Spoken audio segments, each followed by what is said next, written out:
সংস্কারের অভাবে জরাজীর্ণ মাদারীপুর কালকিনির প্রায় ২০০ বছর বয়সী জমিদার বাড়ি খসে পড়ছে, পোলেস্তরা ভেঙে যাচ্ছে ছাদ ও বাড়ির পুকুরঘাট, দেয়ালগুলো ভরে গেছে শ্যাওলা ও আগাছায়। যে কোনো সময় ধসে পড়ার আশঙ্কা করছেন এলাকাবাসী।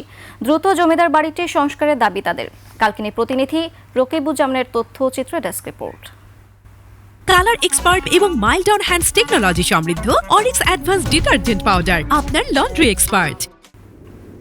একসময় মানুষের কোলাহলে মুখরিত থাকলেও কালের বিবর্তনে আজ নিস্তব্ধ এই জমিদার বাড়ি। প্রায় ১৫ একর জমির উপর বাড়িটি নির্মাণ করেছিলেন জমিদার রামমোহন মণ্ডল। সংস্কার ও রক্ষণাবেক্ষণের অভাবে এখন এটি ধ্বংসের মুখে। আমাদের বাড়িতে আগে লোকজন অনেক জাঁকজমক ছিল, বাট এই বাড়িটা পুরাতন হওয়ার কারণে এখানে এখন আর লোকজন আসে না দেখতে। যদি সরকার পক্ষ থেকে এটা মেরামতের জন্য কিছু সাহায্য করতো তাহলে আগের মতন আমাদের বাড়িটা জাঁকজমক হতো। বাড়িটা অনেক সুন্দর ছিল, কিন্তু এখন দেখভাল করার তাগিদে কেউ করতেছে না, তার জন্য এটা ভেঙে যাচ্ছে। আমরা এটা সংশোধন করতে চাই। এই বাড়িতে দোল হইতো, বড় পুজো হইতো, বা অনেক মেলা মেলতো, অনেক লোকের আমনামি হইতো এই বাড়িতে, কিন্তু আজকে সেগুলি নাই। এখন যদি সরকার আমাকে একটু কেয়ার নেয় বা সাহায্য করে তাইলে আবার পুরানো অতীত ফিরে আমরা পাইতে পারি।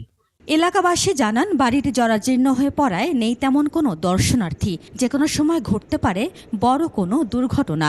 এটা একটা ঐতিহ্যবাহী বাড়ি, আমরা প্রায় এখানে দেখতে আসি, এর সৌন্দর্য উপভোগ করি।